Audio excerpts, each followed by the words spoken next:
Hi mga B, so this video is a part of video about ng na-content ko na si Bria Homes is naipatulfo. So by the way mga B, explain ko lang sa inyo kung ano nga ba si Bria Homes. So si Bria Homes ay isa siyang low-cost housing na pagmamayari ni Villar kung hindi ako nagkakamali. So kung bakit ko ba ito na-content? Kasi nga isa din ako sa client ni Bria Homes. Pero yung Bria Homes na nakuha ko is located siya here in Kidapawan City, which is currently nandito ako nakatira sa lugar ng asawa ko. So a month ago kasi nakita ko lang na naipatulfo itong si Bria Homes Batangas. So it's so bothering kasi nga same hindi naman same year, pero magkakalapit lang na year kasi 2020 nakakuha din kami ng property kay Bria and na fully paid namin itong equity niya for 2 years. So 2022 namin siya na fully paid ng asawa ko. So hindi pa kami nag-aasawa ng asawa ko noon, mag-girlfriend and boyfriend pa lang kami. So fully paid namin siya 2022 and in total nagkaroon kami ng 26 months of payment doon kay Bria Kidapawan. Dapat 2023 after namin ikinasal ng asawa ko, magkakaroon na kami ng bahay na titirahan here in Kidapawan City kasi nga ito turn over na suppose yung property na na-fully paid na namin yung equity. But the problem is hindi na fulfill ni developer na i-turn over yung property sa amin. So we waited for so long kasi 2022 yun nangyari, 'di ba? Or na fully paid na namin year 2022 ang equity and then 2025 na ngayon December. Ang nangyari kasi kay Bria Homes dito sa Kidapawan City is nawalan sila ng office. So sabi nila is lumipat daw sa mismong site ni Bria and pumunta kami doon, wala naman kasi totally nag-close na pala sila. So we went to Davao City since alam naman namin yung office din ni Bria sa Davao City since nag-visit na din kami doon last 2022.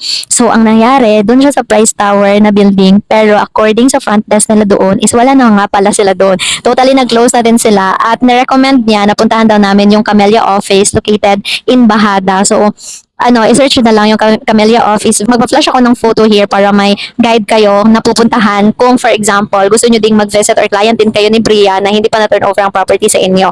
So, ayun, pumunta kami doon and then, ang sabi nila doon kasi, in-assist naman kami doon. Tapos, ang problem is, iba yung person or personnel na nag-handle sa account ko here in Kidapawan and na-assign siya sa Panabo City. So, what happened is, binigyan niya ako ng contact number ng specific person and also email para dun kami mag-contact. Tapos tinawagan ko siya, tapos ginaid naman niya ako na sabi niya, hindi ba daw ako na-inform na last 2024 nag-close na daw ang Bria Homes Kidapawan. So the clients of Bria Homes Kidapawan is ina-advise daw nila na magpa-transfer or magpa-refund. Dami namang malalapit na Bria Homes here, Bria Homes Digos, Panabo, Tagum, Davao. But napagdesisyonan kasi namin ng asawa ko since hindi naging maganda yung experience namin sa pagkuha ng Bria Homes property. So sabi ko, maybe it's not time for us to pursue getting Bria Homes, no? So nagpa-refund na lang kami. So, ang requirements lang naman for request for refund is yung letter mo na request for refund. Tapos, actually, in-advise niya din ako na pwede lang handwritten. And then, sinubmit ko siya doon sa office ni Camellia kasi sila na daw ang magpa-forward doon sa specific person na nakausap ko na nag-handle ng account ko and doon si specific person, siya yung mag-i-email din doon sa head office ni Bria na nag-request ako ng refund. Actually, ang dami na din naman na nag-request ng refund and then na-approve naman daw. But the problem is, hindi nila alam kung kailan ma-approve at hindi ko din naitanong kung ano yung mode of payment nila kasi accordingly some of the person din nakakilala ko, which is yung sister ko, nagpa-refund din kasi sila dati sa property nila.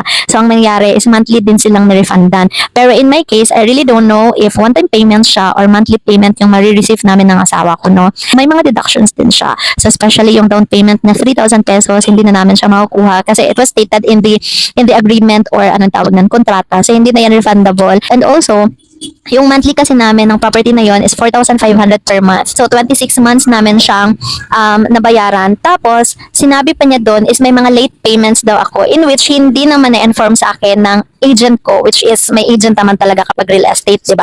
Hindi niya na-inform sa akin na may mga penalties pala kapag late payments ka. Kasi sabi niya dati is okay lang. So, maybe it's a bit of misunderstanding between me, the buyer, and the agent, and that's okay kasi hindi naman talaga perfect ang tao, no? And then, ang nangyari doon, yung 4,500 na monthly payment namin is hindi na talaga siya fully ma-receive back namin kasi deduction na niyan siya sa commission na makukuha ni agent sa akin na hindi niya sinabi sa akin na hindi pwede mag-late payment.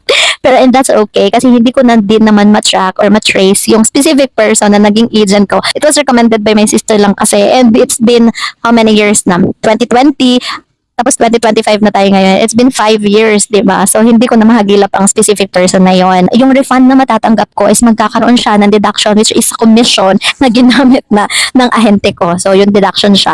And then, siguro may mga processing fee deductions din siya. Kaya, yun, most probably, medyo malaki-laki din yung deductions. But, it's okay kaysa sa naman hindi namin makuha yung money, di ba? Parang mawala lang siya. So, that's okay. I hope this video find its way to the client of Bria Homes, especially yung mga waiting din sa mga property nila. Baka hindi lang sila na-inform na nag-close down na talaga si Bria sa lugar nila. And then, hindi lang nila alam kung saan sila pupunta. According sa nalaman ko, yung mga offices ni Bria is located na siya sa mismong site ni Bria.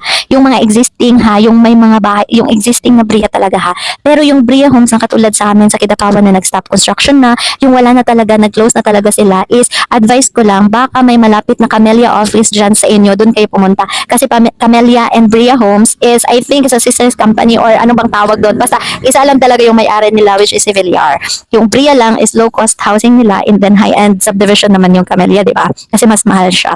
So, ayun lang. Sana nakatulong ang video na to. May mga katulungan kayo about Bria Homes, paano ko ginawa, ang pag-refund.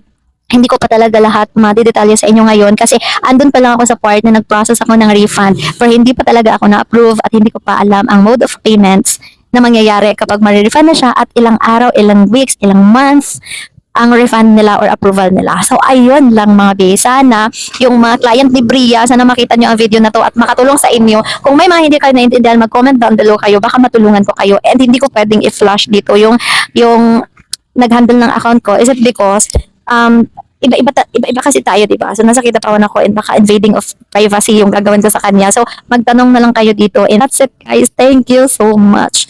And finally, mapapayapa na ako kasi nga, hindi na sayang yung pera. Or I hope hindi masasayang yung perang binayad ko na sinakripisyo ko during pandemic. Di ba, pandemic times yun, 2020 until 2022. A lot of people losing its jobs. Pero ako, grabe. Thankfully, may job ako that time. Pero naghihikahos din ako that time. Pero inuna ko pa ding bayaran yung property ni Bria. Is it because we're aiming to build a house or a home ng asawa ko kapag ikinasal na kami.